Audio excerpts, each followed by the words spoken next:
Dr. Hugh Thomas, it's a great honour to speak to you. You are a bona fide expert on the prehistory and archaeology of Arabia, which, you know, as far as I'm aware, this is one of the frontiers of archaeology at the moment. This is one of the most exciting areas in the world. Things are being discovered that nobody even knew existed. Nobody even contemplated that they existed.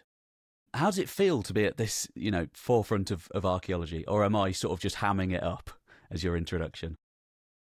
I think that we are lucky that we're standing on the shoulders of the people who came before us. And I think it's always important to recognize that there are scholars, both, you know, Saudi, for example, and international colleagues who have done research in the area. But in the sense of Saudi Arabian archaeology compared to nearby countries like Jordan or Oman, it really is still sort of in those first steps where we're doing these large-scale surveys and there are types of structures that people have never studied before. And that is wildly exciting to be part of because you do feel like you are sort of the foundation or the foundational texts, so to speak, in terms of what we publish. And it's a really lovely feeling as an archaeologist to know that, you know, well, in 20 or 30 years, listen, maybe all my theories are going to be wrong, but, you know, there's still going to be people referencing, you know, Thomas et al. 2021, for example. Yeah. You'll be the guy that they'll be disproving in 20, 30 years.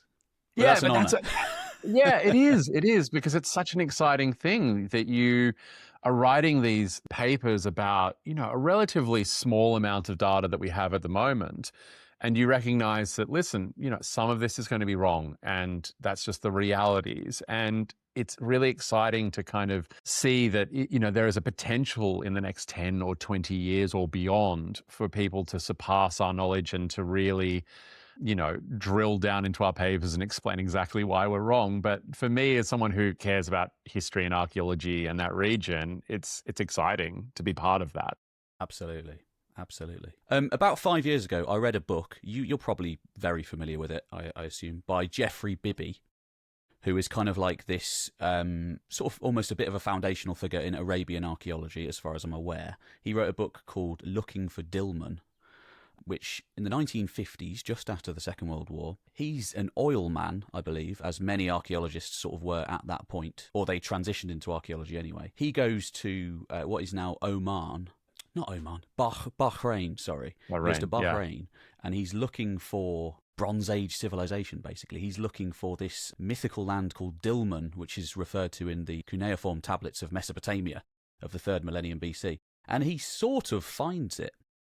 And then afterwards, Magan, this other place in Oman, is sort of found as well. So for me, the rest of Saudi Arabia sort of thing is kind of like adding to that Dilmun and Magan. I mean, this is probably a very simplistic way of looking at it, but this is kind of how I perceive the region. Maybe you could tell us a little bit about how archaeology has progressed since the 1950s and what we know now compared to what we knew then. I think at its most basic is the fact that when you read publications about the archaeology of the Arabian Peninsula, you know, even from 10 years ago, there is often this gap in the knowledge around Saudi Arabia. And people indicate, there's a great book by Peter McGee, for example, from about 2014, where, you know, he indicates like there's this hole in the middle here. And there wouldn't have been in antiquity. It is part of a larger interconnected landscape. And people are moving between all of these regions. And so what we need to do is to look at the archaeology of that area and see, in a sense, what is unique, what is demonstrating that there is these cross-cultural contacts between these various regions, and not just on the Arabian Peninsula, but also across, you know, the Red Sea, across into areas like Northeast Africa. And so I think that's what's happening at the moment, is that we are starting to put those sort of puzzle pieces into the center of the Arabian Peninsula and recognizing that it's not just some little isolated area, that it is part of a much larger world at that time. And that's really exciting. So much going on. I mean, is it largely political reasons why there was no digging before? No, there's definitely been digging. And as I said before, there are, you know, local Saudi researchers who've been, you know, publishing material in a variety of different media, you know, over the course of decades. There have been international projects as well, but certainly Saudi has been I suppose up until about 2017, relatively slightly enclosed to the world, let's say.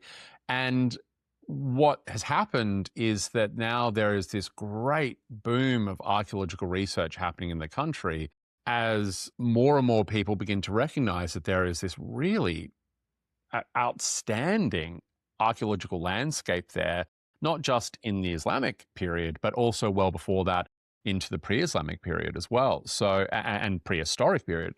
So, as people are recognizing, oh my gosh, just look at how much archaeology is present on this landscape, it's really drawing academics into the country. And I think the Saudi government is also trying as much as it can to try and get more people to come in and research it, because there is, literally millions of archaeological structures on that landscape. And it's, that's why it's wildly exciting. We're only just scratching the surface at the moment. And I think that, over the course of the next sort of 10, 15 years, there is just going to be this absolute explosion of archaeological publications and research coming out that's just going to completely revolutionize how we view not just Saudi Arabia, but like the entire Arabian Peninsula.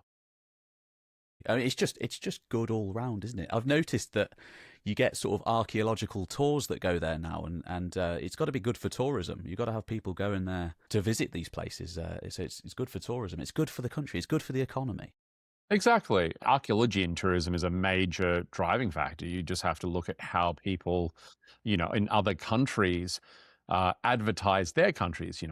Italy is known for the Colosseum, Athens and Greece is known for the Acropolis, and, Saudi is becoming known now for a variety of different types of archaeological sites. And there are tours and infrastructure being built around those, specifically with the idea that people travel around the world now to look at archaeology. Definitely. And so, let's share that. Yeah. I think it's good to dispel the sort of myth that Islamic countries just sort of look down on their own pre-Islamic history and want to destroy it and all this. I mean, that's very rare. The usual thing is for celebration of the pre-Islamic history. Places like Turkey absolutely celebrate their pre-Islamic history and love it. Yeah, so it's good 100%. To see that it's good. You go on social media and I'm I have an account on social media.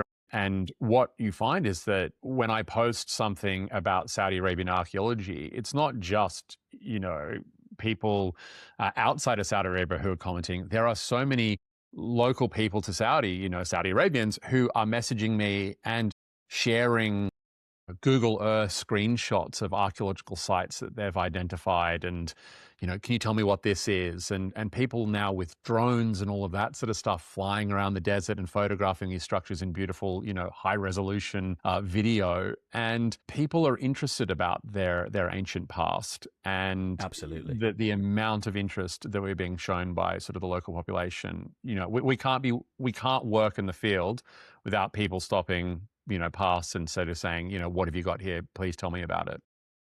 I'm sure. I have this idea of it being incredibly remote places that you're working at, but you just said that people are passing by. So, I mean, these are not necessarily that remote, I guess. What is always fascinating is that, I, over the years, have taught myself to drive in that landscape. So you'll drive, half an hour, 40 minutes along a road, and then cut off onto these desert tracks and drive an hour into the middle of nowhere. And it's phenomenal that you look out from these sites and you don't really see much, but always within sort of an hour, you'll just see a car driving along the landscape, and they'll pull up and kind of come and have a chat. We had one instance where in the very early iterations of our project, we utilized a helicopter to go to really remote sites. And we landed on top of this beautiful mountain. It's covered in Neolithic structures known as Mustatil and these Bronze Age tombs. And we get busy to sort of try and start surveying these structures. And within half an hour, there was, two brothers and their nephew up there. Can we take some selfies in the helicopter? What are you doing up here? Nice. And you look around, you're like, where did you come from? But they, it's a living, breathing landscape. People still utilize it. People still go out and have farms and herds and all that sort of stuff out in this area. So although it might look slightly desolate, for example, often it's sort of a very much an active environment. So I spent a couple of weeks in Oman visiting a bunch of different archaeological sites, having a lovely time. And I'm sure it's the same in Saudi. There's this hospitality. Everybody's very friendly in the desert because it's like you have to be to survive. And yeah, speaking to people, it was like, yeah, this has been a thing for a long time. This has been a thing for thousands of years. This kind of friendliness, this hospitality, because if you don't give somebody water in hard times, they might not give you water in hard times. So it's this reciprocal survival sort of instinct in the desert, because it is a harsh land. It's a harsh land. It is. It is. We had this wonderful event happen to us years ago. I think it was about 2019, where once again we had landed a structure in this helicopter in the middle of nowhere, and these two local men sort of ride up on camels, come up to us, sort of, what are you doing? And then sort of politely we said, oh, is there anything we can help you with? And they said, oh, do you have any water? And we said, sure, we can give you a little bit of water. And we gave them a jug of water, and they took it. And then, of course, then they start milking their camels and giving us these huge bowls of camel milk. And there you go. No matter where you go, if you are close to people on that landscape, they will always invite you for tea. They always want to communicate with you and find out what you're doing and what you're up to, because for them as well, there's a bunch of random Australians, out in the middle of the desert looking at things that these guys pass every single day. And they're like, well, what are you guys doing out here? So there's always an interest as well as to what we're doing. It does make me think, how far back does that sort of, that reciprocal handing each other water in the desert go? I mean, we could probably go on to some of these archaeological sites that you've found now, because I mean, this is sort of the beginning of the Neolithic, really. Is that right? Would that be fair to say? Like sort of Neolithicization, where sort of people are beginning to do a bit of agriculture. Yeah, I mean, in terms of agriculture, we're not 100% sure in terms of, planting crops or anything like that, but certainly in terms of domestication of animals, that's happening in the 6th millennium BCE. And so, yeah, we do think that there is evidence of at least some of the Neolithic structures that we're finding indicating that you have probably communities coming together and creating these large-scale structures, probably for a variety of different reasons, which we will never know. On a landscape like that sometimes can be so arid and so difficult, I do think there would have needed to have been some sort of cooperation with each other and some of that sort of, traditional hospitality that you sort of still enjoy today. Let's try and hammer home the sheer scale of this geography. I mean, the Arabian Peninsula is how big? It's ludicrously big.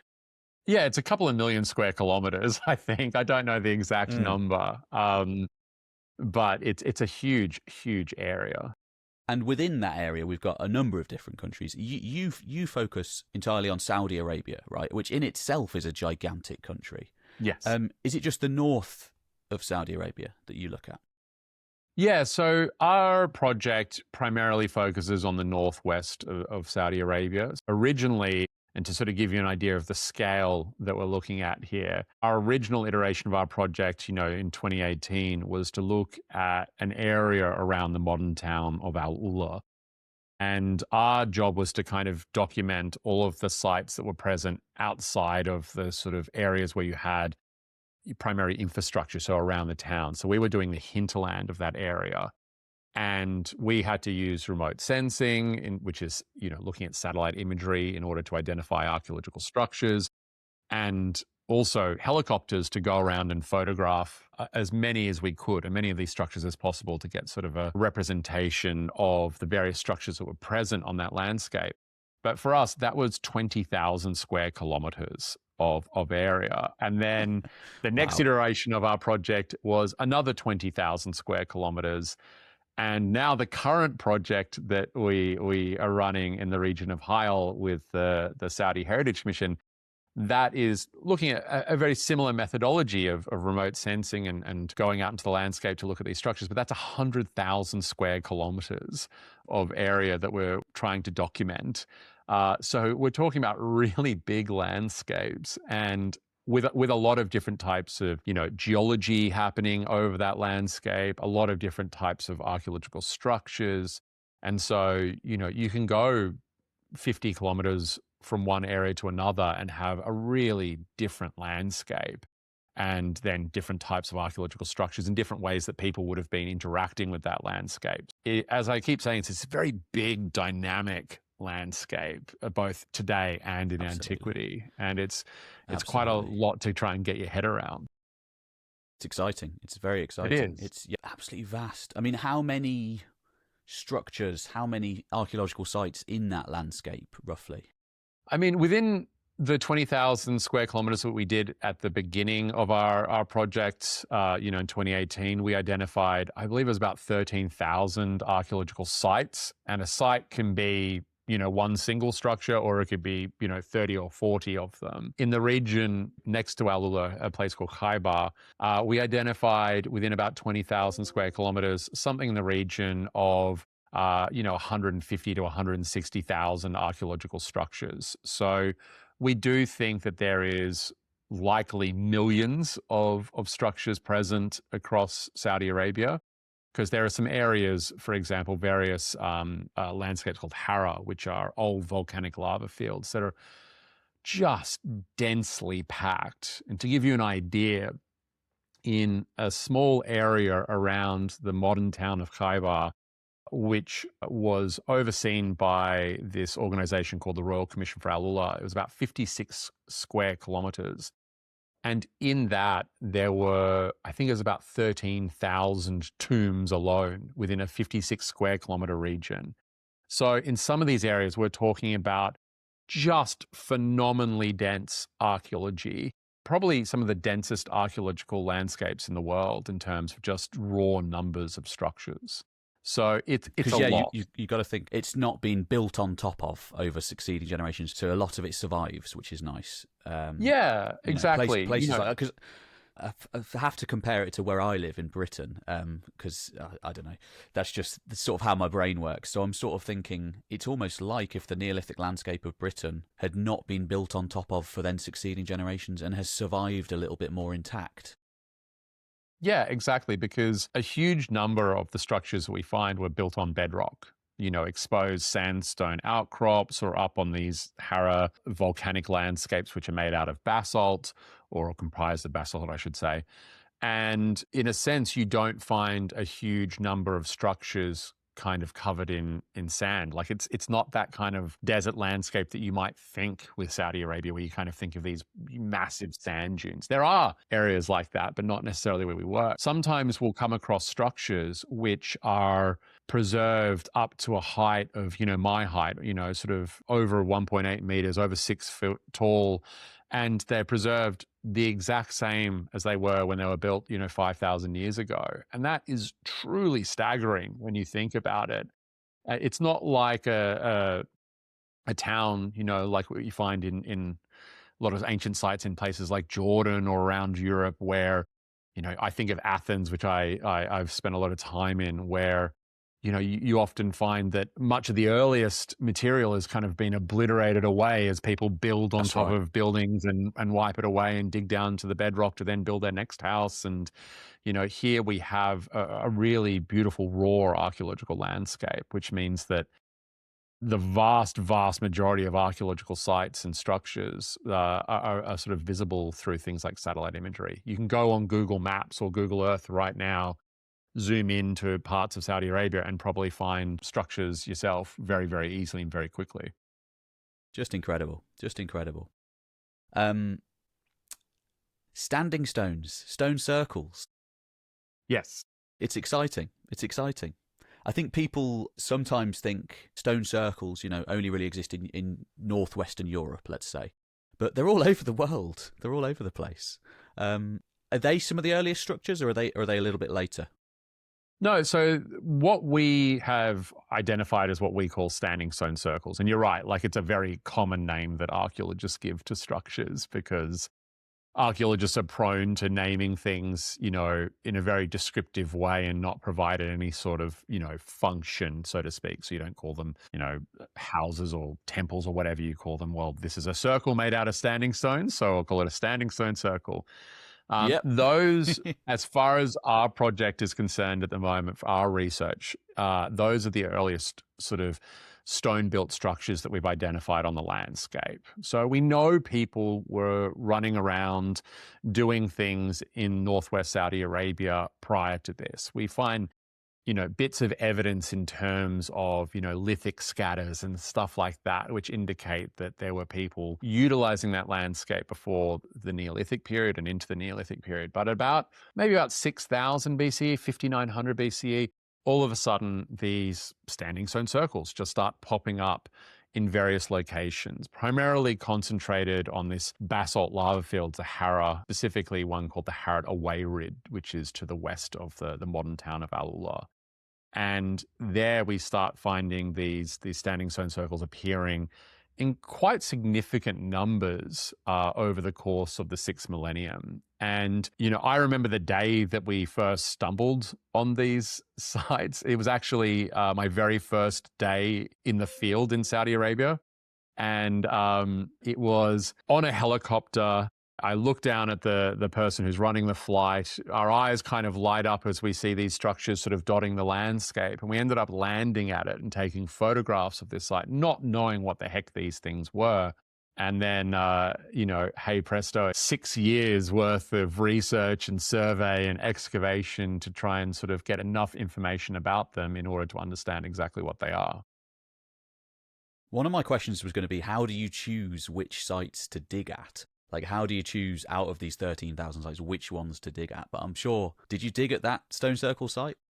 The very first one we went back to, the very first one we landed at, we did end up going back and excavating it, about 2 years later. I would want to dig at that site if it was the first one, I will say that it is in a relatively difficult location to get to by car. So we landed there in a helicopter in 2018, and then funnily enough, it was during the latter half of 2020, during COVID, that a couple of us were out there doing this field work. And we said, okay, let's go to this site. And we had to camp out there as well because it was so difficult to get to.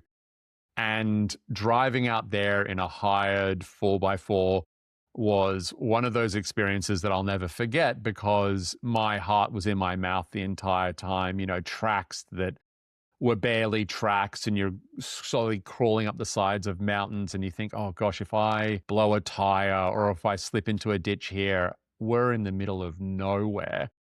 And so we then subsequently got to the site, and it was fantastic. And we could spend about a day there excavating it. And so it was great, but we've never gone back to it because of that trek there and back was just so difficult. But in terms of the question, how do we decide? There's a variety of different reasons. One of the great things about having a project that did remote sensing, identifying sites through through satellite imagery, and then also having this helicopter photography program that we were running for a few years, where you could fly around the landscape and photograph, hundreds or thousands of sites per day.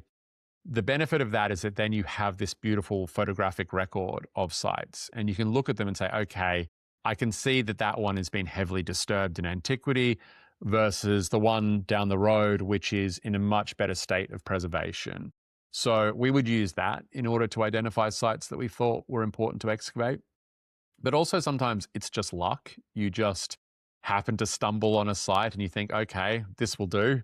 And you start excavating, you find something interesting, and then, you off you go. And sometimes you might dig at a site for a day or two. And in other instances, you can go back to site year after year after year, exploring and opening up bigger trenches and exploring more structures in that area to try and get a better understanding about, this amazing landscape. So it's a bit of a hodgepodge of reasons. We've been known to choose sites for excavation, at least.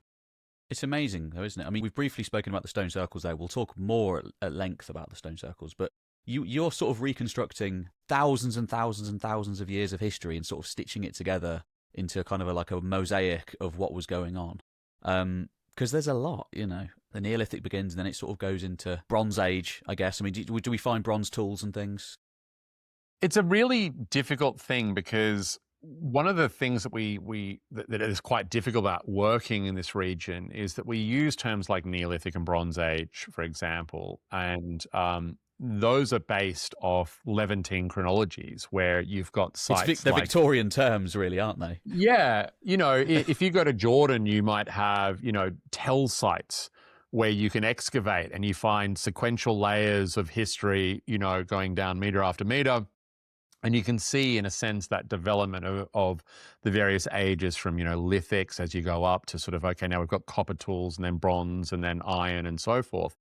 But we don't have that in Saudi. So we are using terminology like Neolithic and Bronze Age. But to be honest, we don't actually know when the dates of all of these periods are in Saudi yet. One of the things we debate is the Chalcolithic, which is between the Neolithic and the Bronze Age. So it's the Copper Age.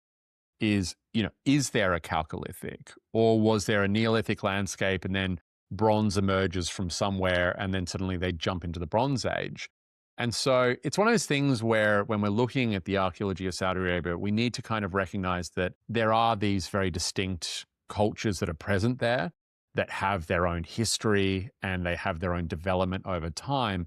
But as I said before, it's also an interconnected landscape, and there is evidence of them connecting to areas like the Levant and to Egypt, especially during periods like the Bronze Age, for example. So we need to kind of both look at it separately in isolation, but also as part of this larger framework. And at the moment, we just don't have the massive evidence we need in order to kind of really determine those various chronologies. So when I use terms like Neolithic and Bronze Age, I always put a little asterisk over it just because of course, that's what we think. So in terms of bronze, there is bronze found at Bronze Age sites. Places like Tamar and Khaybar, for example, have bronze tools and weaponry, for example, that are dating to what, is traditionally the Bronze Age, things like the 3rd millennium, for example. But how far back they go, when does the Neolithic end, we're just not quite sure yet. Okay, before we go into Bronze Age and things like, Bronze Age in inverted commas. Yeah, let's discuss these stone circle sites a bit more, or the standing stone circle sites in inverted commas. These are just sort of terms that, in order to give it some sort of description, I mean, are they anything like stone circles in Britain at the same time period? Well, I mean, stone circles around the world have a variety of different uses and functions. And so when we first identified them, there was sort of a great debate amongst our team about what we'd identified, because they looked so unique and unusual on the landscape compared to other types of structures that are present there. And, I'll mention those later on, things like mustatir, which are, monstrous rectangles, for example, huge rectangles. And so we were kind of debating, well, what do we have here? For me, and this is the age-old trope that happens in archaeology, when if you don't know what it is, it's ritual. But for me, there was potential evidence that these were ritual structures, because we had identified nearby ritual structures and they didn't seem to overlap. So I was like, well, maybe we've got two different cultures and this is their two different ways of worshipping. But we just had no idea what these things were until we started excavating them. But that's when, you find out very, very quickly what things are, because once you start finding the artifacts and the material culture present inside of these structures, it was really obvious that what they were domestic structures. And so that, to most people, can make them a bit bored, thinking, okay, wow, you found an old house. But for an archaeologist, that is like the best thing in the world, because, houses and where people live just tell us so much about what they were doing and how they were living and who they were. I always say that if you want to look at Pete, if you wanted to sort of understand about your life, I wouldn't go and sort of look at, a park nearby, or I wouldn't necessarily go to, your nearby church in the town that you're living in. I want to look at your house, grave. Or your grave, where it just, says, hey, this person died at this age and they were loved. And it's like, okay, great. That's useful information. Don't get me wrong. But the story of you is in your rubbish and is in what you have in your house and what you're collecting and what you do. And so domestic structures are sort of vitally important. So they are slightly different, these structures. Just to kind of give a brief description, we have two different types of standing stone circles. So we have what we call a single standing stone circle, which is anywhere from about 5 to 8 meters in diameter. And basically what they are is they're made up of these vertical stones that are set into the ground, the outer ring. And it's actually a double ring, generally, this double concentric sort of circle that wraps around. There's a little doorway that goes into them. And then in the center of it, there is a large sort of standing stone, a single one. And then we have another type, which we call a multi-standing stone circle, which is a much larger structure, 20 meters sort of thing. And they have effectively the same construction on the outside. The ring walls are made of these double concentric rings of stone. There are some doorways, but there are lots of standing stones in the center, sometimes dozens of them. And I will say that we know a lot about the single version of them. We do not know a lot about these larger versions. We haven't really kind of nailed down exactly what they were used for. We've just got theories. But the smaller ones we can really sort of definitively say are going to be houses or domestic structures. And so the smaller, I mean, should we be thinking of, they would have like a superstructure on top. They'd have all sorts of other things, maybe animal skins and things on top. Like what would it so look the idea like is that they in total? Yeah, so if you could imagine this double ring of stone with a small doorway built into it, and what we think is probably between those stones, those vertical stones on the outside, that there's probably a gap normally about this big, that they were probably putting small pieces of wood in there, bending them over to make some form of superstructure, likely tying some wooden beams to the central stone in the center to kind of act as a support in the center of this structure. So imagine a big dome going over the top of it, supported in the center by these, lashed beams tied to the top and sort of holding up the center of this structure. And then probably things like skins or some kind of fabric that was placed, probably skins to be honest with you, placed over the top. We just don't find any of that material anymore. And we do think that potentially the people who were living there were most likely mobile on the landscape, probably mobile pastoralists, for example, who, if you don't know that term, that's people who have herds of animals and will be grazing them in one area and then move with the seasons to sort of different pasturages and areas that are greener at certain times. And so we think these structures were probably lived in probably for some time. We can't tell how long, months, I guess, maybe. And then once that sort of area had been tapped out of resources and maybe the heat starts getting up and the grass starts dying off, they probably move down to areas like the oases that are present around that region where there's quite a lot of water, and then subsequently move back up there. So these weren't permanent structures. They probably had to be torn down in a sense of the superstructure every time that they were finished using them. But the idea is that then you can then go back up to that area and you can kind of point at something and say, look, that's my house. Or, that's my structure. And it gives you a connection to that landscape. So if you've put that in a really, opportune area where there's a lot of resources and a lot of pasturage and water and all of that sort of stuff, it means that you can kind of have that connection with that landscape and also demonstrate to others as well, hey, this is my area, come and say hi, but when push comes to shove, I'm going to need you to leave and go a little bit further away so my herds and my family can live here and not yours. Yeah, I was going to say, yeah. And we see similar things happening family house, today. I'm thinking. Exactly. And we find with the standing stone circles, often groupings of them together. Some sites have, well over a dozen of these things. So we're not ever sure whether they're all being used at the exact same time, but there's certainly, overlaps in date. So you wonder if we have a little village or maybe a family group with different sort of parts of the family in different structures. We can kind of guess at that, but unfortunately, at the moment, we just have zero clue. It's just all theories.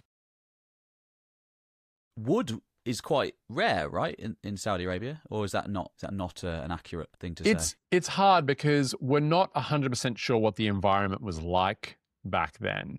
We're sort of coming off the humid Holocene period, and so we think things were much greener at that time period. In the sense of like large trees and, what you might find in areas like Lebanon where you've got, really beautiful forests and stuff. We're not necessarily thinking that that's probably what Saudi Arabia was like. So wood would have been, a resource that is important to them. So because I'm thinking that's why, someone's going to take that wood if it's left there. Someone's going to take exactly. that. It's something we don't really think about today, which is, if I want to build something in my backyard, I can go to a local, tool store and I can buy a bunch of wooden beams. And, when that thing collapses because I did a horrible job, I can burn it and I can go back and buy some more. And it just, I can replenish it very easily. But in the same way that, various sources of stone or metals or whatever else, or water was a resource that needed to be used at this time, wood was as well. And it was important for various bits and pieces. So, of course, Absolutely. You're not necessarily going to be just, haphazardly burning it or leaving it around. You'd almost certainly be sort of carting it off with you between these sites.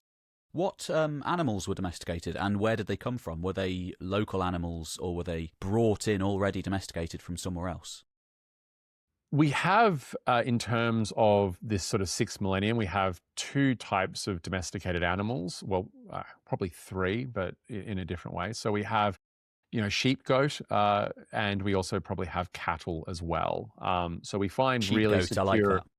Sheep, goat. I mean, it's hard, when you're looking at the skeletal remains of animals like sheep and goats to sort of differentiate them. So, often we'll use the term sheep, goat, but cattle definitely, and certainly towards the end of the 6th millennium, we know that they're present there because we find them in a variety of different structures. At what point they arrived on the landscape, we're not sure.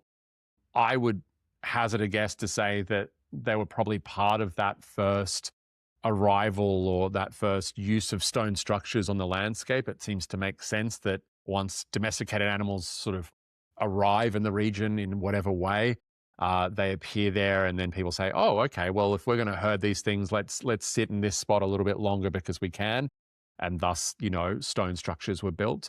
But in terms of where these animals came from, they're probably not from the area. They're probably being domesticated elsewhere in areas like the Levant and brought down in.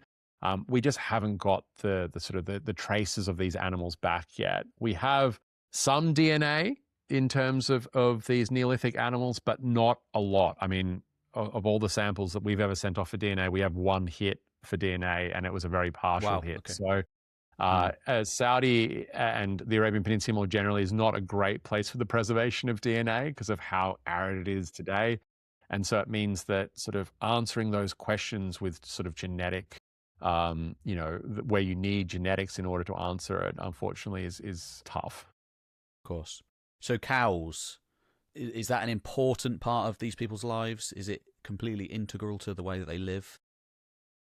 We think so, because what we find is that after a few hundred years of people living in these standing stone circles and utilizing this landscape, we get this second structure begin to appear at about 5300 BCE or so, give or take sort of 50 to 100 years. And these are these structures that are called mustatil, which is the Arabic word for rectangle. And we call them that because they really just look like very big rectangles on the landscape. And what we find is that the mustatil are, filled with fragmentary remains of things like cattle, a significant amount of cattle. And we actually think that mustatil are likely, almost certainly, very early ritual structures that are present on the landscape. And so, come on, the fact ritual, that got to get it in there. Got to get it in there. But this time we actually have evidence for it, and it's not just a wild theory we're throwing out. So we find that within these structures, we find a significant amount of deposits of horned animals, primarily cattle, sheep, goat, as I said before, and some wild taxa like gazelle. But cattle and things like goat are primarily what is being put in these things. So some of these mustatil structures are over 600 meters long. So they are huge structures. We surveyed one which was about 525 meters in length, and we estimated was comprised of about 12,000 tons of basalt stone to create this structure. We find them, sorry to jump away from standing stone circles, but I think no, it's this is good because it's they're not that far removed temporally from each other. I mean, this is a few hundred years, right? Yeah, Or so the people who right? are living Yeah. in those standing stone circles, which, we have evidence of people living in them from about 5900 BCE down to sort of the end of the 5th millennium, so about 43 to 4200, somewhere in that region. They are overlapping with the Mustilil, which arrive at about 5300. So we know that almost certainly people who are living in these standing stone circles knew what Mustilil were, potentially utilized them or offered, sacrifices and dedications to these structures, potentially built them. It's very hard to, say definitively that, hey, whoever was living in that structure definitely built that Mustilil. They knew that they existed because at that point there wasn't a lot on the landscape. So if you're walking around and you see a 500-meter long structure, sitting on a plateau, it's pretty obvious. So I mean, let me describe Mustilil because I've kind of just jumped straight into it and not really provided a sort of an explanation of what they look like. So what we have is these very large rectangular structures, and they range in sort of length from anywhere from about 20 meters up to, as I said, over 600 meters in length. And there are these elongated rectangles, and what you find is that on the two short ends you have these thicker bars.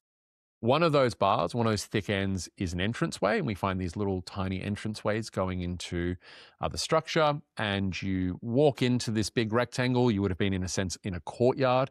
You walk to the other side, and in the other end of it, you find these chambers that are built in one side of it, which we call the head, and these ritual chambers inside. And what we found from excavating quite a few of them now, we've excavated over 10, I believe, is that in these little ritual chambers, we only really find one thing, which is the upper cranial elements of horned animals. So what that effectively means is you have a horned animal like cattle, for example, and they would sacrifice them and they would cut off the top of their head from the upper jaw up to the top of the head and the horns, and they would offer that as a dedication.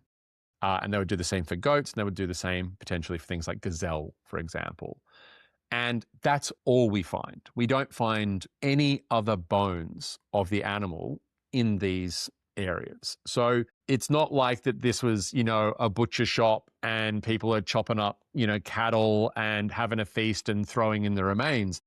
Over and over again, what we're finding is just this upper cranial elements of these animals, and that's it. We get the odd artifact here or there, not many, and we sometimes get an animal much later, hundreds or 1,000 years later, that have been dumped in on top, like someone's come back and said, oh, I heard this story of my grandfather doing this, like maybe we should chuck something in there and see what happens. But during the primary use of these structures, that's all we find is these very specific types of bones. Focused around the horns of the animals. And so that's what is leading us to believe that these structures are ritual, because you're building a massive structure. Often the walls, like the long walls that connect these two ends, are often not particularly great. They sometimes have holes in them. Sometimes they're only like a single course of stone high. So they're not necessarily holding any kind of animals in there. Also, the entranceway into the Mustilil is often really small. Like someone my size, I have to turn sideways. They're often sort of 30 centimeters wide. So you have to kind of shimmy in to get into these structures. But also, the Mustilil are built in just this wild variety of locations. So you find them, on flat plains and in sort of valleys. You find them on tops of sort of mesa, these flat, rock outcrops. But you also find them running up the sides of volcanoes. You find them in other areas where it's, steep like this. Animals are not living in there. They're not trapping water. They're not farming crops. They're built onto bedrock as well. So we can be really positive that we have these ritual structures. And the fact that they are built and then they're, seemingly having the same types of animals tossed in it again and again and again, and the same parts of the animals, kind of leads us to think that we do have these amazing ritual structures. Is there any evidence of the rest of the animal's body? Is that at the site as well, or is it No, literally only have the top of the head? we've never found another part of the animal, outside the structure nearby. We've excavated, hearths and little fireplaces. We don't even know where the people who make these things are living. Like, we don't find things like campsites generally located nearby, at least the ones that we've excavated. And we look for these. We look to see under rock outcrops and various other places, whether we can identify where people were living when these structures were built, and we can't. So we do think that potentially what's happening is that people are going to these very important places. These places are often have an association with water. So we often find that the Mustilil kind of point towards a water source, or they're right near a dry lake bed that might hold water, or a bend in a river that when it does actually flow, the water settles there, even when the river stops flowing, so that there's, water that's accessible for the animals. And we think that what's happening is that people are traveling to these areas, building these huge structures, and then seemingly dedicating parts of these animals to whatever, ritual, whatever they're doing in these things. They're dedicating these bits of animal to this structure, to some, god or whatever it might be, something, we don't know. And potentially it has something to do with that water. It's either, begging for more water, or, thanking them for water. And unfortunately for us, we're dealing with archaeology that's 7,000 years old here, and is, thousands of years before the inventing of writing. So we're probably never going to know, but it's kind of fun to kind of postulate and theorize what they might have been sort of trying to do with these structures. For sure, for sure. I mean, it would make a lot of sense that it's to do with water. It really would. I mean, I'm sort of imagining clans moving through the landscape with herds of animals between these sites, watering their animals, occasionally dedicating parts of them to ancient gods. It's a great image. Really it is. And there are really unique Mustilil, and there are really unique groupings of them as well. So there seems to be some aspect of, for some of them at least, of kind of the performative use of how you would use these structures. So a good example of that is that we surveyed one years and years ago, and the entranceway to this structure, it's massive. A massive kind of concentration of like platforms in different angles and shapes. That kind of, you would have to, like, almost like building like corridors, you would have to kind of weave between in order to get to the entranceway to get into the central courtyard. But in between these large platforms, there were stacked columns of basalt stone, 1.5 meters tall, like a forest of them, dozens and dozens of these things. So you can imagine that you would approach this structure, and you would have to kind of weave between these towers of stone in order to get yourself to the entranceway. In another one, we found that towards the entrance, there are these flat platforms that are, a couple of meters long and 1 meter wide. And they're just in these rows, multiple rows of these platforms, and they have tunnels in them. So when you approach this structure, we think that you would have had to have gotten onto your hands and knees and crawled through these tunnels to get yourself to the entranceway, to get yourself into the Mustilil in the first place. So there seems to be sort of that idea of, performance, so to speak, or that it wasn't just a simple event that you just rock up to these things and step in and, step over the small long walls on the side and, cool, now I'm in a Mustilil. It really seems to have been about the process of getting in there and making your dedication. And what we find is that sometimes you have Mustilil very close to each other, where they might have used it a couple of times, and we don't quite know for how long. And then they do a thing called decommissioning, which is where they kind of block it up. They throw some stones on top of it. They stop people utilizing it. And then they just build another Mustilil right next to it, or pretty close by. And then they start using that one. Right. So we have this wonderful hill, which has, I think from memory, about 7 Mustilil, relatively small ones on it. And when we look at the dates, you can see that the dates sort of get newer as you go up the hill. So they built one at the bottom, use it for a bit, then built one next to it, up a bit the hill, and then they go up and up and up. And, sort of decommission the last one and then create a new one. there's some really interesting stuff happening. But I think the wonderful thing that people need to recognize about Mustatil is we're not talking about, one or two of these structures, and we're not even talking about 20 or 30 of them. So far, our projects has identified over 1,600 Mustatil, covering an area of at least 350,000 square kilometers, which, to give you a modern scale for that, it's about the size of Poland today. And actually, there's been some publications out recently that suggest that some of the Mustatil might even head across the border into areas like Jordan. And so that would push that boundary even further. And so if you kind of think about what that means in terms of the Neolithic, 7,000 years ago, you have this massive landscape covered in thousands potentially of these structures.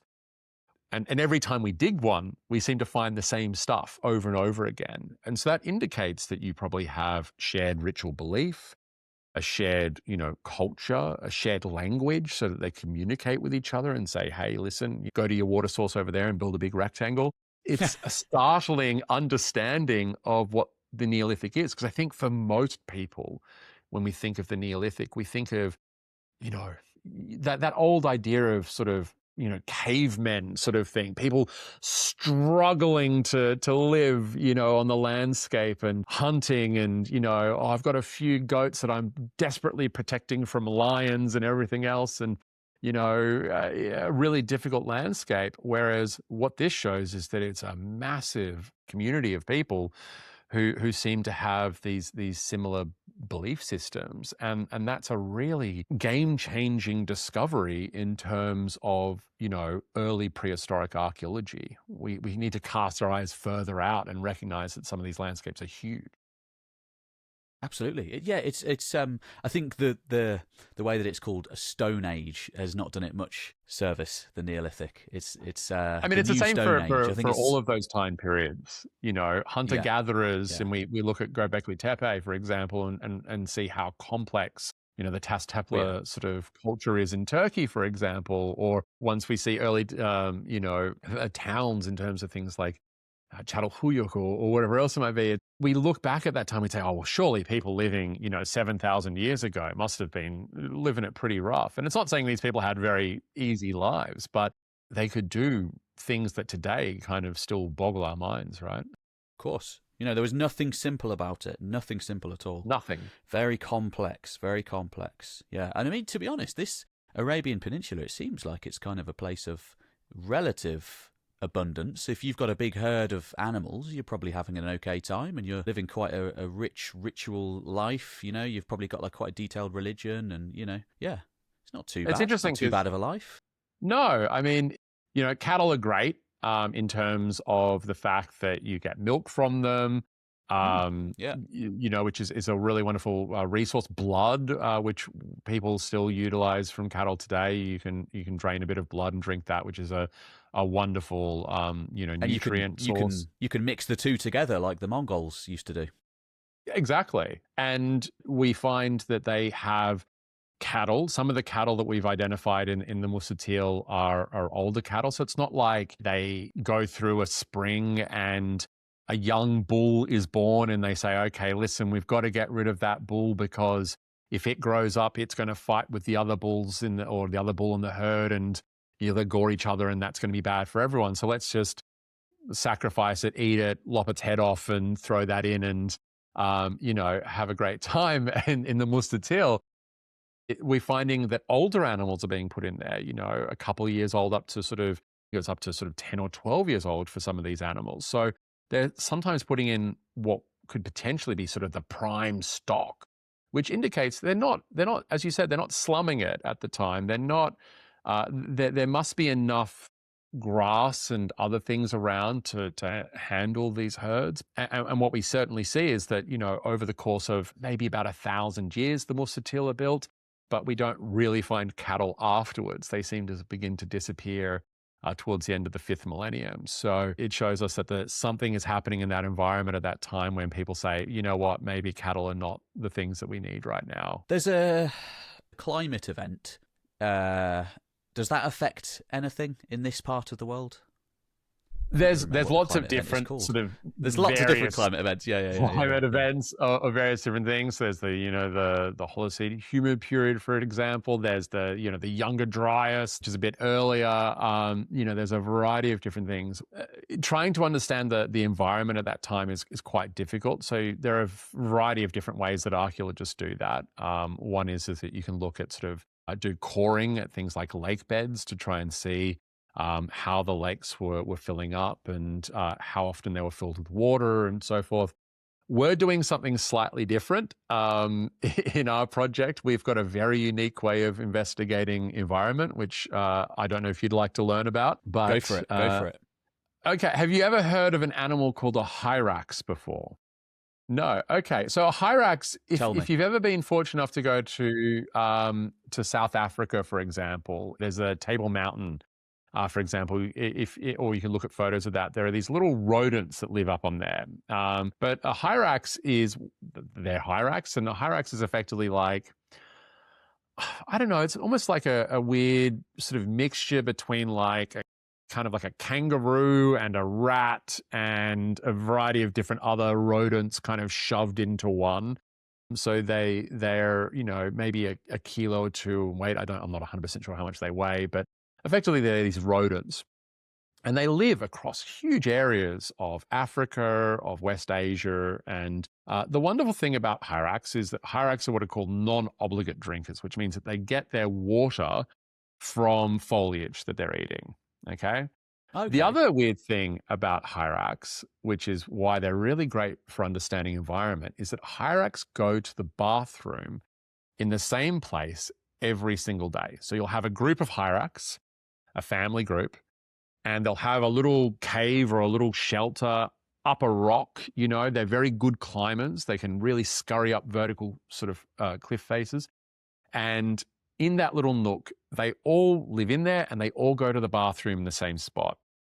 And what happens is it builds up over time. And sometimes these things get, a meter thick of urine, a thing called hyraceum, and sometimes pellets as well. But the wonderful thing about it is that as this stuff dries, it turns into almost the consistency of like concrete. And they are also wonderful in the sense that you have this hard rock-like substance that is heavily carbon-based, which means you can carbon date it. And it is full of things like isotopes, which we can use to understand about ancient environments. It's full of things like pollen as well. So you can look at ancient pollen samples.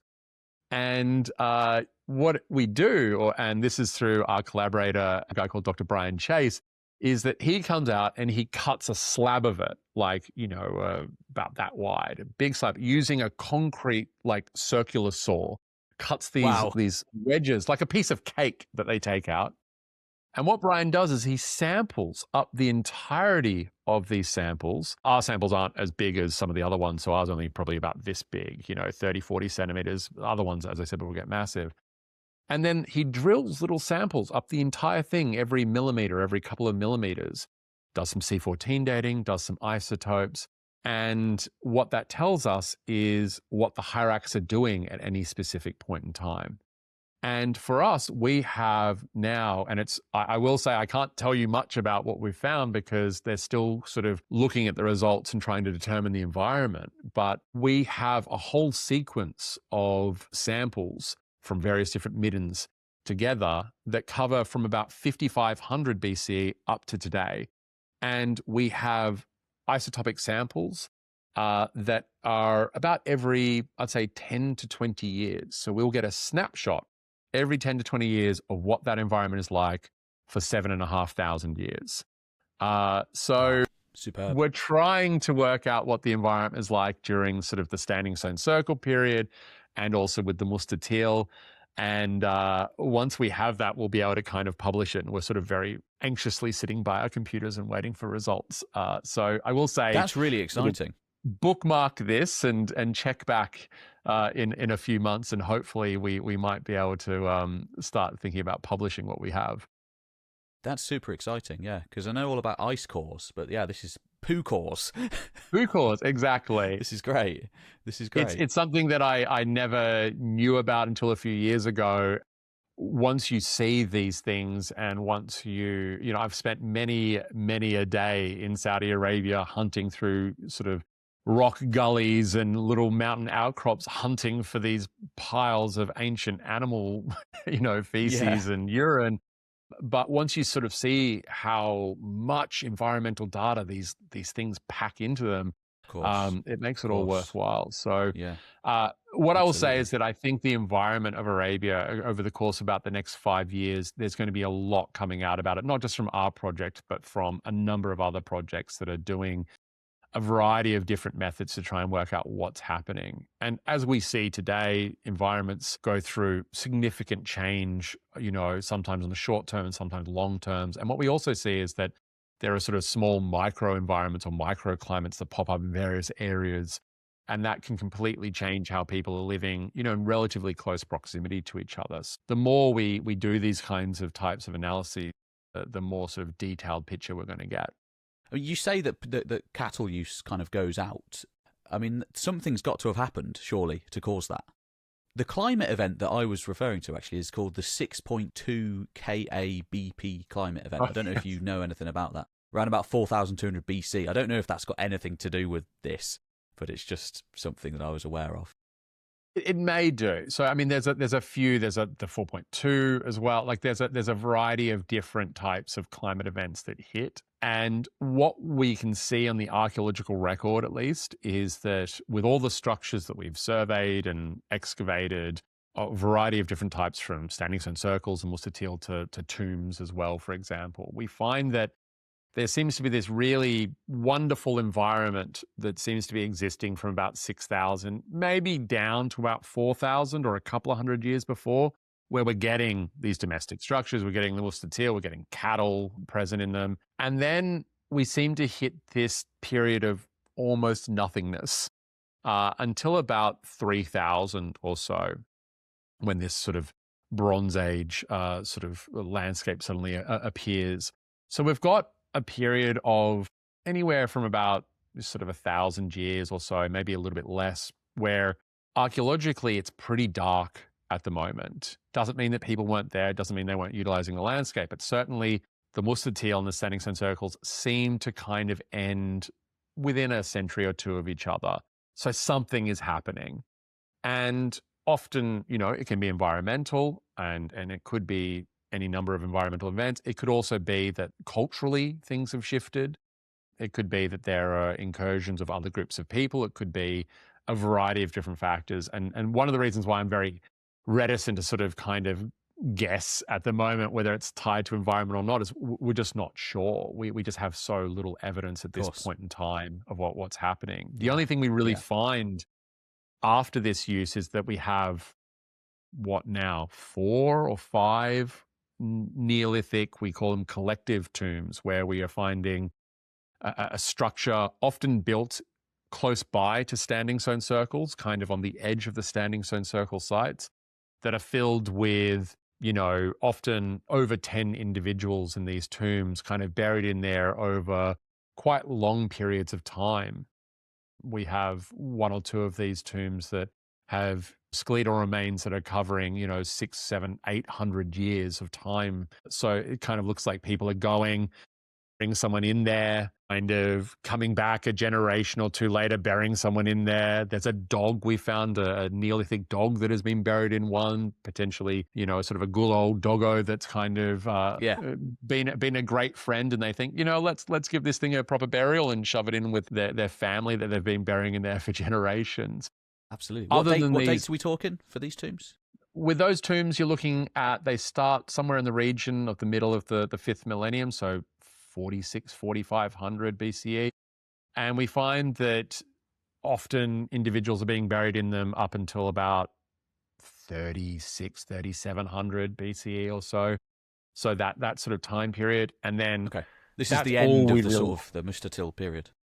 Yeah, exactly. So they kind of slightly overlap with musta'til and with standing stone circles, but then continue on beyond the end of those structures. And they're the only things we've identified so far until this next wave of structures sort of leap onto the landscape at about 3,000 BCE. Right, before we get to this inverted commas Bronze Age landscape, is there anything else that you want to talk about with the inverted commas Neolithic? I think, I mean, first off, I should state that it's very easy for me to sit here and wax lyrical about these structures, but I should acknowledge that the Mustatil and the research behind them is sort of spearheaded by my co-director, Dr. Melissa Kennedy, and that the Standing Stone Circles is part of the PhD research of Jane McMahon, and they're both part of the team that I'm part of. So I do need to make sure that I acknowledge them, because it's their hard work that is going into these things that I then get to talk about and kind of look intelligent talking about. But I think that there is a lot of research to be coming out about this time period.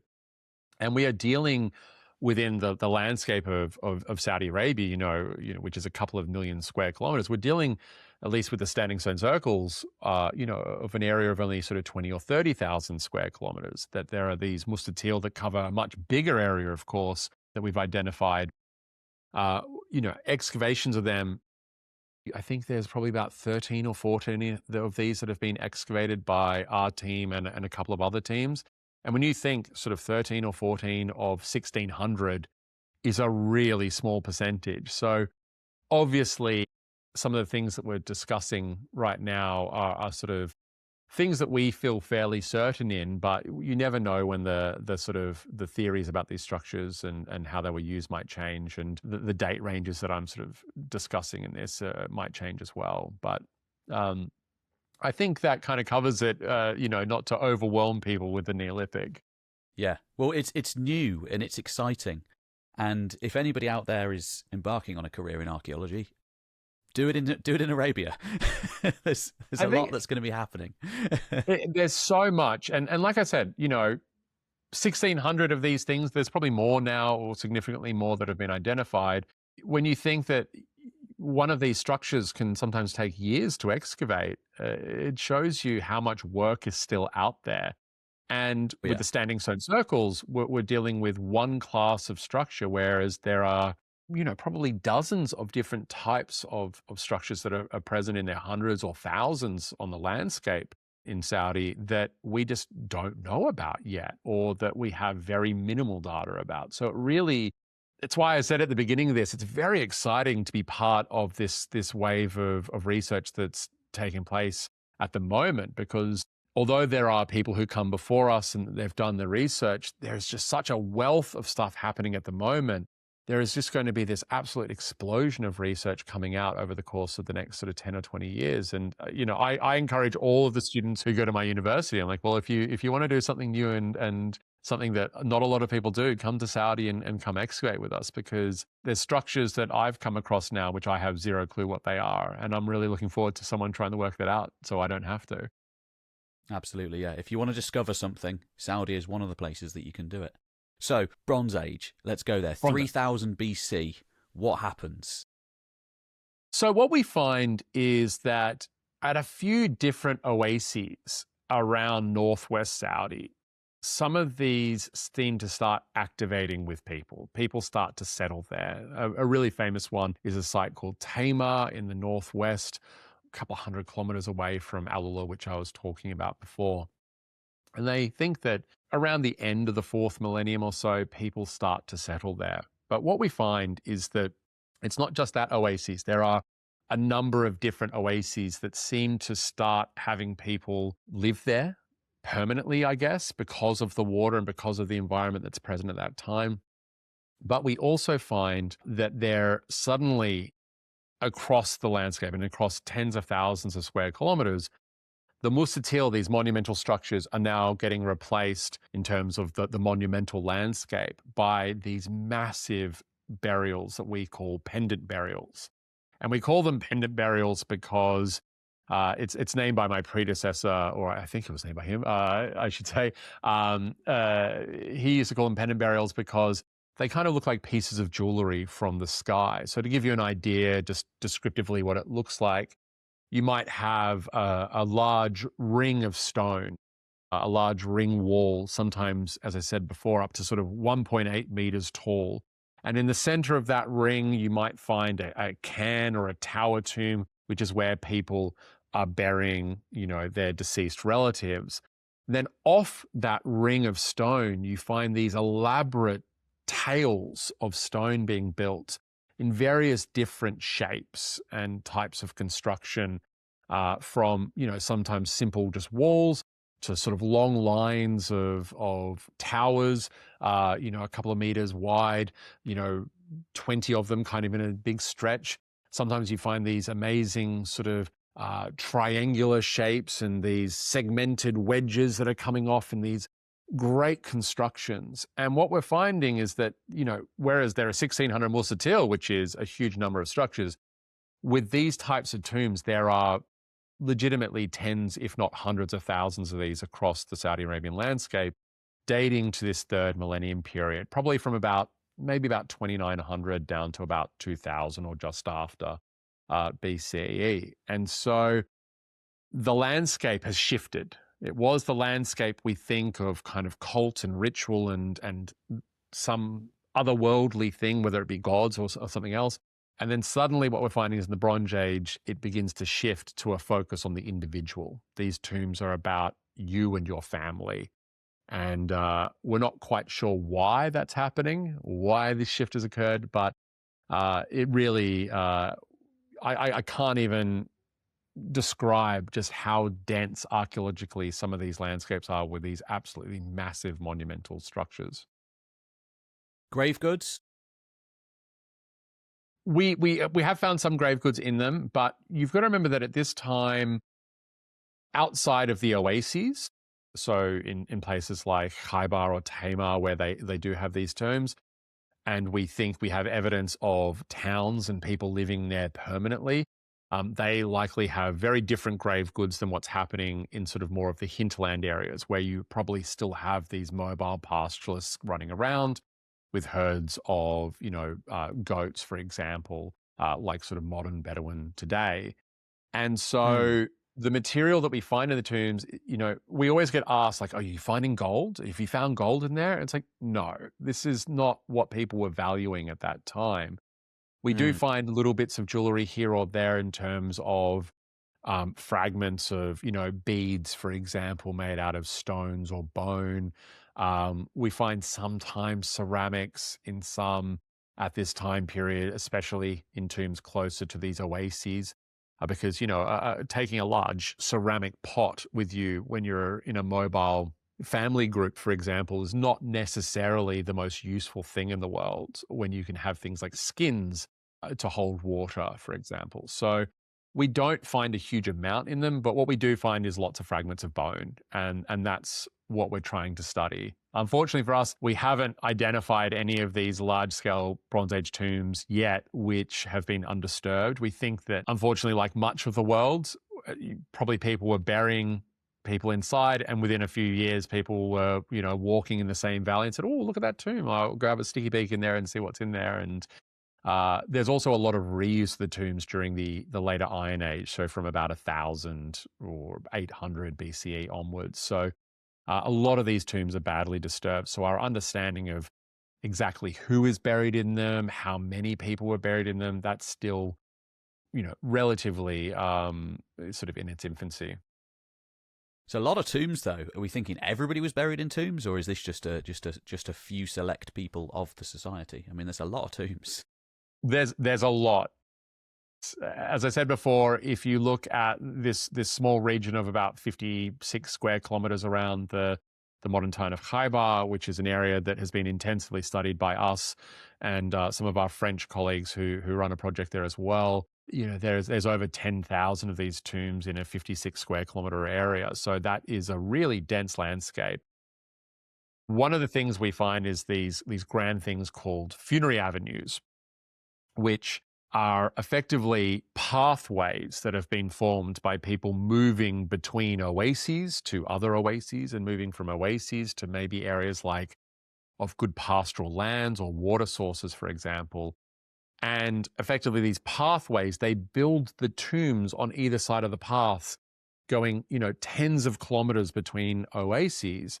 acting as kind of like markers, like what you find if you look at later sort of Roman and Greek cultures, for example. Tombs are often found on the roadways leading out of towns. And it's the same thing that's happening in the Bronze Age in Saudi Arabia, but we're just talking about thousands upon thousands of these things. And our understanding of who was buried in them at the moment is still, as I said, still relatively new, especially because when you have an area like Saudi, which is so arid, bones do not preserve well. So you often find kind of very fragmentary, flaky, disturbed human remains that don't allow you to identify even things like what sex the person was. But there are new sort of scientific techniques that are coming out that allow us to do that, beyond things like DNA, which I'm happy to talk about later on if you'd like. But in the sense of who we have inside of it, we're still not sure.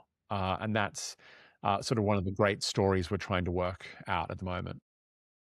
But they are visible. I mean, these, what do you call them? Funerary walkways? Or funerary avenues. Funerary avenues. That's fascinating. That's really so interesting. I mean, would they? There are do we think people were using these normally, or like in everyday use, or was it just like a ceremonial sort of thing? No, we think there were probably pathways that were being used for a variety of different reasons. So if you lived in Khaybar, for example, this oasis, and there's one to the north of there called Al-Ain, there's this funerary avenue that connects them. And what you find is that the tombs are relatively dense around the modern towns. Anyone who is listening or watching this, type in Khaybar into Google Maps, zoom in around the town, and you will see these structures clear as day present on the landscape, and big ones. Some of these tombs, I've seen an example, not in the region that I study, but elsewhere, that have intermittent tails, a tail that is made up of a wall that has gaps in it. And when you follow these little lines of stone and you keep tracing it on and on, they go for kilometers, some of these tails. Other ones are hundreds of meters or smaller. But what we think with the avenues, at least, is that people were probably moving between these oases, and these pathways probably existed maybe before the Bronze Age tombs and before the Bronze Age. It's probably how people were moving, and the pathways form naturally. They're not built roads or anything. You can imagine that if you're walking with your herd of goats sort of between point A and point B, as you walk there and back again multiple times, you kick the big rocks out of the way, you move them out of the way, you crush down the little stones as, hooves and feet sort of step on top of them and kind of crush them down. And so you end up with these sort of naturally clear, defined pathways that when you walk 5 meters either side of them, it's a horrible landscape to walk on because it's just covered in basalt boulders, the size of footballs, and you can sprain ankles. But these pathways are really easy to walk on. And when we look at them through the satellite imagery that we have, and we do a thing called GIS, Geographic Information Systems, where you can kind of map them and do all fancy kind of computer stuff on them. Basically, you can see them heading off to areas where there are, wadi systems, that is like, a river or water system. You find them going to areas that we think might have had sort of good pasturage land or pastoral lands where, there's lots of grasses so that people were taking their herds there. And as I said before, heading to areas like other oases, potentially, moving from one spot to the other to trade, to, we're not sure. So these are very big pathways as well. They cover tens of thousands of kilometers that we've been mapping so far, and we're limited by the areas that we've done this remote sensing in. So they likely go much further than what we have currently identified. Amazing. As we're on this topic, I've got to ask, I mean, do the pathways go outside of Saudi Arabia? I mean, are they connecting to places like Egypt and, Mesopotamia outside? Is there any evidence of that sort of thing? There are sections of funerary avenues that we've seen elsewhere. There are very similar things down in Yemen, for example, that have been identified. We just have a sort of a patchy area of it. I don't know. Got this. Yeah. Yeah. So, but in terms of artifacts from the outside, I should have clarified that. Like, do we have anything from Egypt turning up, or anything from here turning up in Egypt, for example? Anything We like that? have got it, especially in later periods. So in the second millennium, we identify, I mean, and maybe into the third millennium as well. Certainly in the areas that we are studying, there are little sort of fragments of information showing that there is these connections. So one of the things we find in the Neolithic period as well, but also in the Bronze Age, is things like shells, shell jewelry. And we're talking about areas that are a couple of 100 kilometers inland. So straight up, they're trading and material is moving from the coast inland.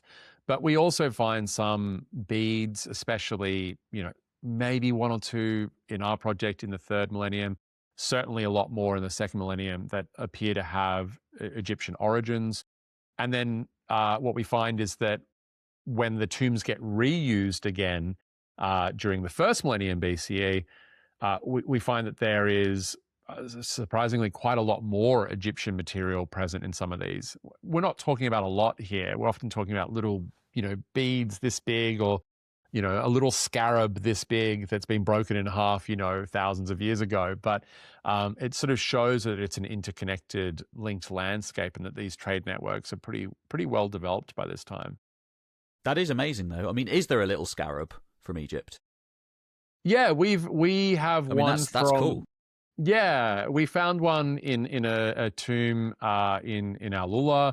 Unfortunately, it was broken. As I said, it was a fragment, but there was enough of the hieroglyphics on it. It was a scarab, or sometimes they call it a scaraboid, which was enough of the hieroglyphics to potentially identify it and its style to. I think it was sort of midway through the first millennium BCE. So there does seem to be some stuff going back and forth. There are certainly things that are happening in the oases, which we haven't necessarily found ourselves, but other projects are finding, where there's been a couple of projects that have identified things like bronze weaponry in these tombs that are quite similar in terms of, I suppose, burial practices to areas like in the Levant, where you're finding sort of a similar style of burial happening at about the same time, or a little bit earlier.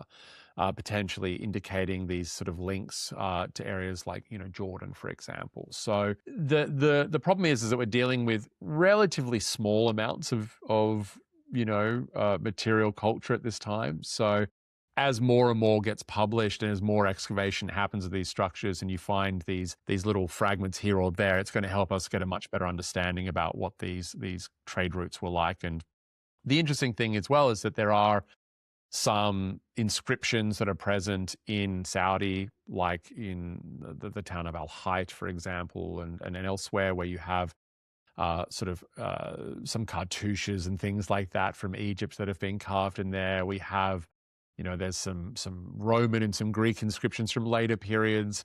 So there's Arabic, from languages from Saudi Arabia that have been found in some areas towards Egypt, across the Red Sea. So there's clearly links and people moving between them. It's just we're still really dealing with kind of the beginnings of our understanding of this. It's great. It's fascinating. So this third millennium BC world, just to get us back in time to the third millennium BC, does cattle come back? I mean, what are people eating and what are people doing? We don't find cattle at this time. So the cattle are gone. As far as we can tell. We don't, so far our project has not actually identified a huge amount of Bronze Age structures present, at least within the hinterland. So where these more mobile groups of people are living, we found the standing stone circles. We've found a couple of them, but we haven't identified a lot of them. But there are some domestic sites and sort of small towns, for example, that are being found around these oases. So Tamar is one of them. Khaybar was identified by our French colleagues, a small place called Al-Natar, for example, with these are quite interesting houses that were present there. And so we're still sort of waiting for more of their material to be published. Tamar's been published for quite some time, but in Khaybar, for example. Listen, we're probably dealing with almost certainly there was probably, domesticated plants, but we just haven't found the evidence for it yet, because the preservation of botanical remains is just really not great in Saudi. We just don't find a lot of the kind of things that we need in archaeology to understand about the domestication of plants. But certainly things like goats are still prevalent in that area. And, eventually camels will arrive, or they're probably already on the landscape, but will eventually be domesticated. But I don't think it's for a little while after that. My knowledge of camel domestication is not great, I will say. So, yeah, I was going to ask you about camels, actually, yeah, because, I mean, surely, I know they weren't domesticated until a little bit later, but they would have been hunted, surely. I mean, I would imagine there's hunting going on still. What's really fascinating about camels is that there is this growing number of rock art sites that have been identified in northern Saudi, and highlight, Maria Guinin's work. She's a rock art specialist, and they've found a variety of different sites where they have these engraved camels, some of them in sort of high relief, others that are just kind of these really lovely etchings kind of into these rock panels. And they've excavated underneath these panels. They've done various different techniques you can use to sort of try and date rock art, which is not high accuracy, but gives you an understanding at least of time period. And they seem to think that camels at least were present on the landscape and were an important part of their culture, going back, thousands of years potentially before the Bronze Age. But what we don't find is camel bones. And that would be the thing that would be really great to find. So, things like in the standing stone circles, for example, we haven't identified any kind of camel remains. And so the sort of the story of the camel in Arabia, I think, is still being written, which is great, but also kind of a bit of a shame that it's not necessarily come out yet exactly how and when camels kind of become these major parts of society, or how they were used in earlier time periods, or maybe not used at all. Because camels were so vitally important to the landscape today and any more recent times. So it's a story still being written, and it's an exciting one. It's super interesting. I mean, it does seem like this, this area at that time period is kind of being interlinked with the outside world a little bit, because, I mean, those tomb structures, they're quite similar to the beehive tombs of Oman in the same time period, of the Nar culture. I don't know if you know much about that. They seem similar to me anyway. Yeah, it's interesting. Something is happening on the Arabian Peninsula at about this time, because what you're finding is that there is a massive explosion in the creation of tombs during the third millennium. So you mentioned in Oman, for example, down in Yemen, they have similar structures to what we call pendant tombs. They just call them like tombs with tails, or a variety of different other names. And those are dating to kind of the same time period. So something is happening that means that at about 3,000, maybe a couple hundred years earlier, bang, the landscape just gets covered in structures. And there's obviously indicating pretty significant sized populations of people. Certainly in the tombs that we've identified in the sort of the more remote areas of Saudi, so away from the oases, more in these areas where you'd expect these tombs to have been built by more mobile pastoralists, for example. Someone passes away and they say, okay, let's build a lovely tomb up on this hill. And they go up and they construct these really elaborate structures. For all the ones that we've ever excavated that we have Bronze Age dates, we don't really find evidence of sort of multiple people in the Bronze Age being buried in it. We do find that in closer to the oases, where that might make sense when you've got so many structures, and you can point to sort of more of a family tomb and say, well, I'm living in a house and I can see it out my window. It's over there. That's my tomb. So I'm going to bury myself in there with my grandfather one day. There's a bit of evidence potentially of sort of that happening close to the oases, but certainly further afield, we're not finding that, hey, there's, 3 or 4 people in the Bronze Age buried in these things. We're finding all the reuse is happening later on, certainly from what we've found. Interesting. So it suggests that at the moment, the evidence is pointing towards these tombs being built for sort of one individual.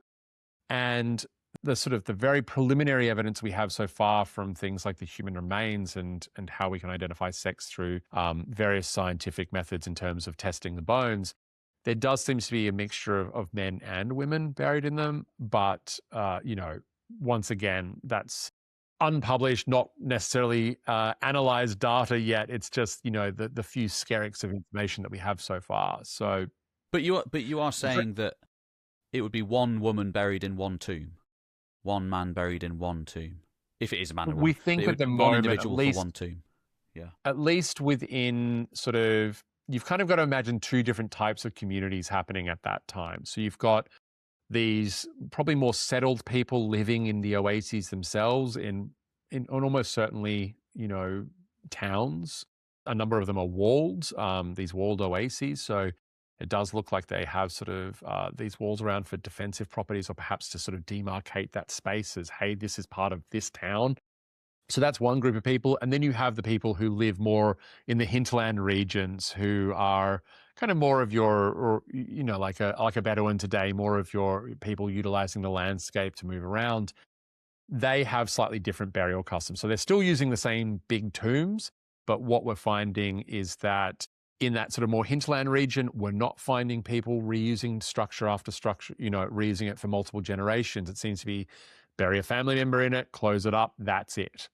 And what's interesting about that landscape, at least in the hinterland, where you can imagine that, like we find with the standing stone circles, where they're probably being built so that people can revisit that place and they have a connection to it. They can go back to it and utilize those resources again and again and again. The tombs are probably acting in the same way as markers of sort of territory. You can go up to somewhere and say, okay, see up there, that tomb was built for my grandfather. I have this connection with this landscape, so that is why I'm here. That is why I am grazing my herds in that area. But interestingly, what we find is that sometimes you'll have these rock outcrops and you'll have a huge tomb built on top of it. And despite there being masses of space around it, someone will come at a later generation and just build their tomb straight on top. Really obviously kind of stealing the stone of the earlier tomb and building theirs on top. And our theory is that that might be sort of related to sort of things like territory, and, you've got a group of people utilizing that area. Someone moves into that landscape when they're not there and says, well, look, I can see there's a tomb up there. I can see that someone else has a connection. I'm going to show that now this is my area by building my family tomb directly on top of it. And sometimes you find like sort of tomb with another tomb on top and another tomb on top, where they're just increasingly obliterating the earliest stone structures. So there's a lot going on, depending on whether you're a hinterland, a child of the hinterland out with your sort of herds of goats running around and moving from, water source to water source and, green pasture to green pasture, versus your more settled people around the oases who are living in more permanent houses and probably, potentially going out into the wild landscapes. Maybe they're doing other things there that we're not quite sure about. Super interesting. Is there any copper in Arabia? Are there copper sources in Arabia? I mean, we should say Oman has lots of copper in the mountains, and that's possibly one of the reasons why the place has a little bit of a boom around about 3000 BC onwards. Is there anything like that in Arabia? Yeah, I mean, there are mine sites all over the joint, especially in the areas around like the Hejaz Mountains, which are these amazingly sort of, I suppose you would say, like metal-rich areas, part of the Precambrian shields and that really early kind of rock formations that have all of those goodies inside of them. And so certainly sort of within our first project, where we're doing a lot of remote sensing around the region of AlUla, which has quite a large chunk of those mountains sort of in the southwest, we were finding evidence of mine sites all over the joint there. We did survey a couple of them.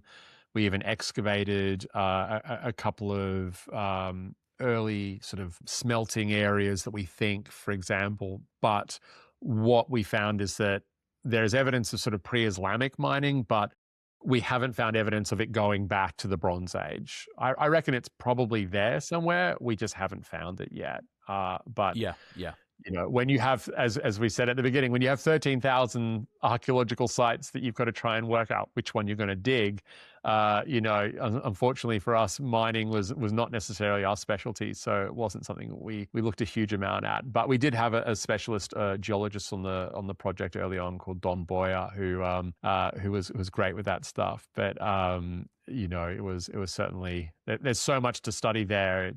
We're hoping someone else takes that up and starts looking at that mining heritage. I hope they do. Yeah, absolutely. Because that would be a fascinating project. Well, There's got to be some evidence for it somewhere. There's got to be some copper mining somewhere, surely. I'm almost certain there is, and I would hazard a guess to say that there is not just copper, but probably we also think there was evidence of gold mining, for example. And so based off kind of what we were finding in terms of the mining sites that were present sort of more from the Islamic period onwards.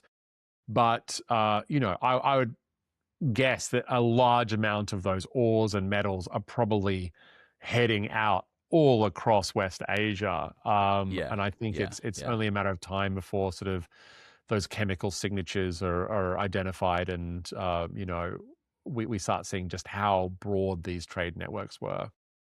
Absolutely. I mean, not to get too cliched and just sort of like obvious, but the Bronze Age is often, for me anyway, I associate it with kind of like private property beginning, and you get people who are very rich and you get people who sort of have things, and then you have nots.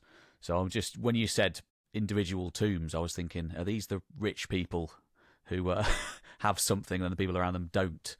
But it's probably just a, simplistic way of looking at it. But yeah. Because I think it's hard to define what is rich back then, I suppose, as well. Yeah. You asked before about whether we find many artifacts in the tombs. And, we theorize that we don't, not only because, there's potentially things like, tombs being rummaged around in antiquity and this stuff being stolen, but a lot of the beads that we find are not particularly fancy. They're very simple beads. They're simple stone and bone.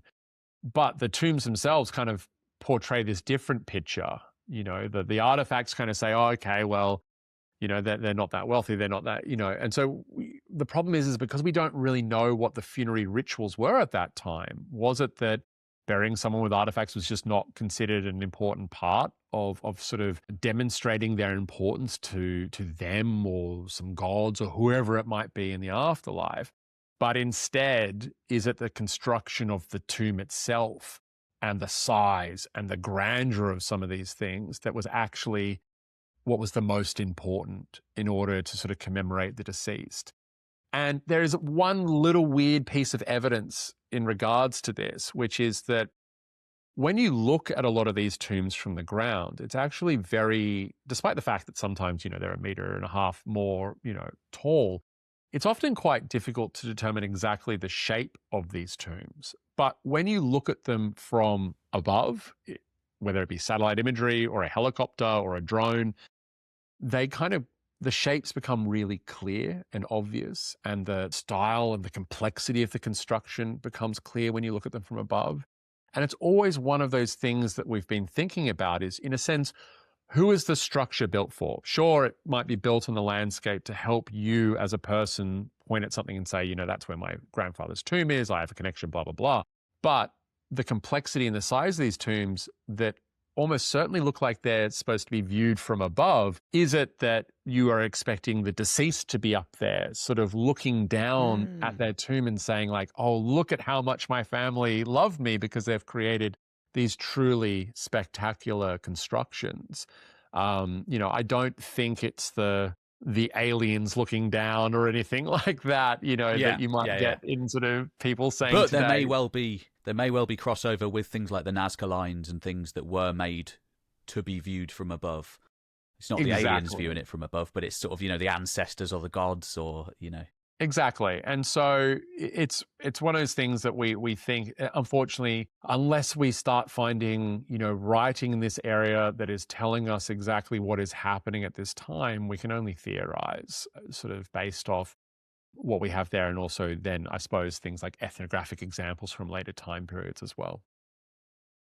And first writing, I know there is a pre-Islamic Arabian script. When does that appear? There's things like Thammudic script, Didantic. There is, I think, a bit of debate about when it starts at the moment. Generally, you're looking more, I would say, first millennium sort of material. But I'm not It's an still inscription old. person. Still old. It's still early. Definitely. It's a lot older than Britain, for example.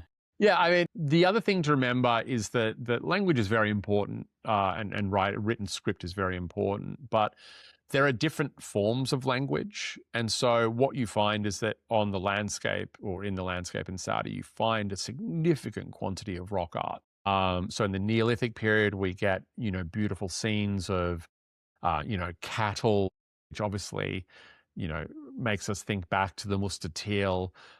We find, later evidence of, when camels become important, they suddenly flourish on the rock art, both sort of in later periods. You find, even today, my favorite rock art to come across is people, within the last, say, 100 years are carving trucks into the landscape, because they're so...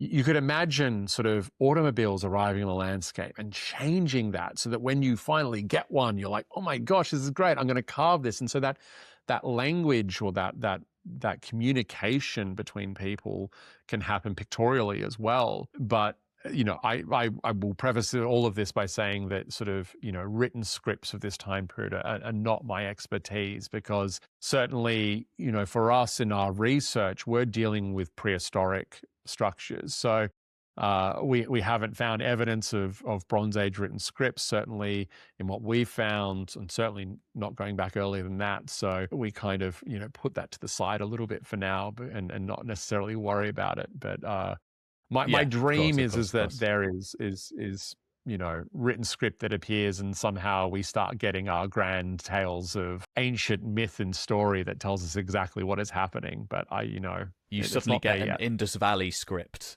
the Harappan script of Arabia just appears miraculously. That would be great. Yeah, and I'm hoping it's not. That wouldn't be great, because we don't understand that one, so that wouldn't be great. Yeah, we'd have to. I was about to say like linear A and stuff. Linear A is better. Yeah. Yeah, we'll find these symbols and tantalizingly close, and then not actually be able to decipher them.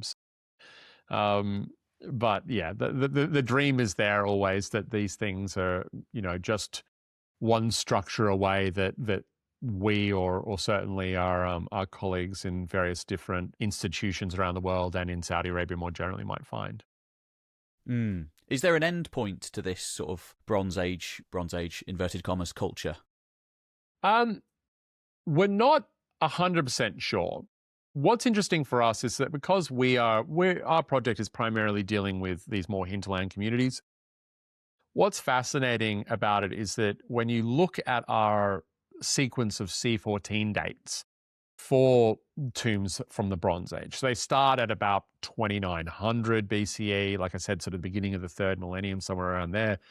And we have this relatively continuous sort of sequence of C14 dates running all the way through the third millennium, down into the second millennium.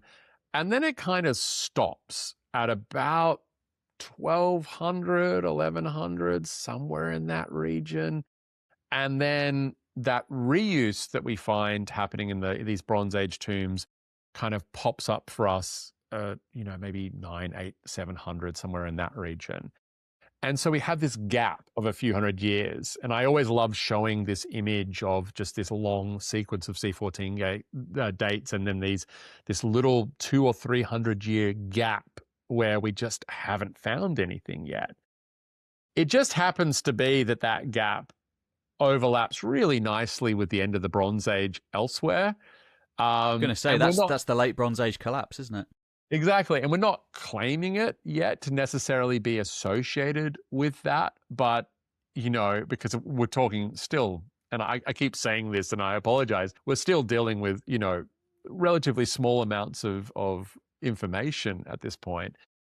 But the fact that it's there is really tantalizing, because you kind of want to say, okay, maybe whatever is happening at the end of the Bronze Age across, the Eastern Mediterranean and beyond, and West Asia, maybe that's coming down into Saudi as well, and we're seeing evidence of that. But I think a lot more research needs to be done before we can really claim it. I just want to float it out into space right now, just so that That's great. You heard it here we first, are folks. looking. Yeah. That's a long time period, though. I mean, 2900 to 1200, 1700 years. It's a long time. Exactly. I mean, the big tombs themselves go for about 1,000 years. So we think that they probably arrive on the landscape. We kind of go through this kind of sequence of tombs. So you get sort of smallish ones appearing 2,900, and then they rapidly grow in size and complexity, so that by about 2,500, 2,400, they're pretty big and pretty crazy looking. And then, by the end of the third millennium, they're tailing off, and you often find much more simpler constructions where instead of these grand, elaborate tails, for example, they might just put a triangle at some distance pointing towards the tomb. And by the time you enter the second millennium, at this point, the big pendant tombs with these tails kind of disappear. And what we find is that they start creating much more things like tower tombs, still quite big and quite impressive, but nowhere near the size and the scale of these earlier sort of third millennium constructions. And then they seem to shrink down a little bit. And by the time certainly the tombs that we have from that sort of 15th, 14th, 13th centuries BCE, they're looking like just relatively small tower tombs at that point, a couple of meters wide, a meter or two high, not very big at all. And then they just seem to kind of pop and disappear off the landscape. And then they go entirely. We do think we have some other tombs later on, potentially in the first millennium, that may be sort of smaller, simpler tomb constructions that time. We find, funnily enough, that the best quality, or I suppose the most well-preserved human remains that we find are from this period of about 500 or 400 BCE down to, say, a couple of hundred CE. We find these a relatively good sequence of sort of skeletal remains that are well preserved at that point, of both adults and children at that time, that are both reusing Bronze Age tombs and potentially small little tomb constructions kind of often associated with the Bronze Age tombs. They might take a bit of the stone and just build a small cairn. But certainly the kind of the big monumental landscapes of tomb building seems to be really flourishing in that sort of third and second millennium. I was going to say, before we just briefly sort of end really. Is there like a big blockbuster tomb? What's the biggest tomb of the third millennium BC in your area? Like, what's the one that people should look into and look up? I'm trying to think. Or is it just there's so many? There's so many. Yeah. I will always encourage everyone to go and check out, our published papers and the various social media that we put out there, because we do have lots of. The wonderful thing about having the first sort of stage of our project being related to helicopter photography is we have really pretty photos of these structures. I wouldn't say there was one that was nicknamed Tomb 1 that was found just to the north of AlUla that we actually excavated it and we found nothing in, unfortunately. But it was kind of a bit of a tourist hotspot because it's pretty significant. So people certainly can Google that. My thing I would encourage people to do if you're interested in these tomb structures is the easiest way is to look at, say, the towns of Khaybar, or another one called Al-Hayt, for example, Alhait. Go onto Google Maps, just type those in and just look around the town, and you'll see them all across the landscape. And then you'll be able to actually even use things like Google Maps or Earth to kind of follow the funerary avenues and connect you to other areas. It's quite a fun little game if you're interested in history. Or alternatively, type Hugh Thomas into YouTube, and you'll find Hugh's great YouTube channel, which really good stuff, really very well produced videos, and you'll see all sorts of drone footage, which I think is great. You've got the official drone footage from is that the official drone footage from the digs? Yeah, so our first couple of projects was under the auspices of an organization called the Royal Commission for AlUla, who are developing this region around AlUla and turning it into a town that is you can go and visit as a tourist, and all the infrastructure is there, and you can go there and go out and see these tombs and, do hot air balloons over them and stuff like that, which is kind of cool. So good. But yeah, they've been really great in terms of understanding that, things like these photos. I mean, we have a project Twitter account called packup_KSA as well, where we regularly post the photos of this. Obviously, there's my personal YouTube where I get to share a lot of the kind of the stories of how we studied, how we came across these structures and how we identified them. That is all based off the publications that we have. And then obviously you've got our academic papers out there as well, if anyone's interested. So all of these combined, I think, are helping kind of reveal just how, beautiful and complex the archaeological landscape is out there. So, and the drone video, I think, helps really demonstrate the scale of some of these things. When you get to see, a Land Cruiser situated next to one of these tombs and you see it as a white speck next to these monumental tombs or these mustatil, I think that's what really demonstrates just how big some of these things are. Amazing. What's next for you? What are you working on? So the current project we're working on is not with the Royal Commission for AlUla. So that's project is we're writing up papers for that. But our current one is with a Saudi governmental commission called the Saudi Heritage Commission. We are collaborating with them to work in this region called Heil, which is 100,000 square kilometers of landscape, where we not are much then. Not much. Where we are identifying all of the archaeological structures that are present there through remote sensing. We've done some aerial photography with helicopters and drones and various bits and pieces. And we're also going out there and doing things like lots of ground survey and excavation to try and understand exactly what the structures are out there. And we find similar things. We find mustatil out there. We find these pendant tombs. But there's also just a lot of stuff out there where we have no idea what some of these things are.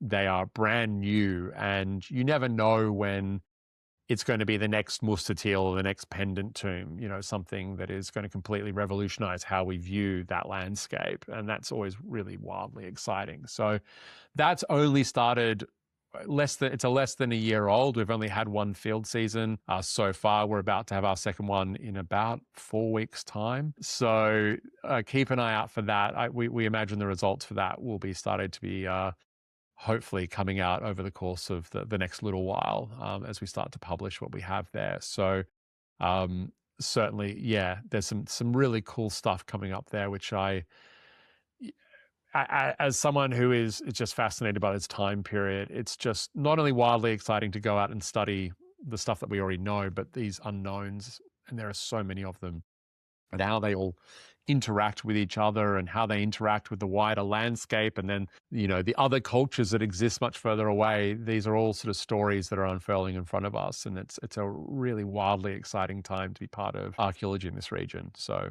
yeah, that's what I'm up to at the moment. Amazing. Fantastic. Well, any final thoughts?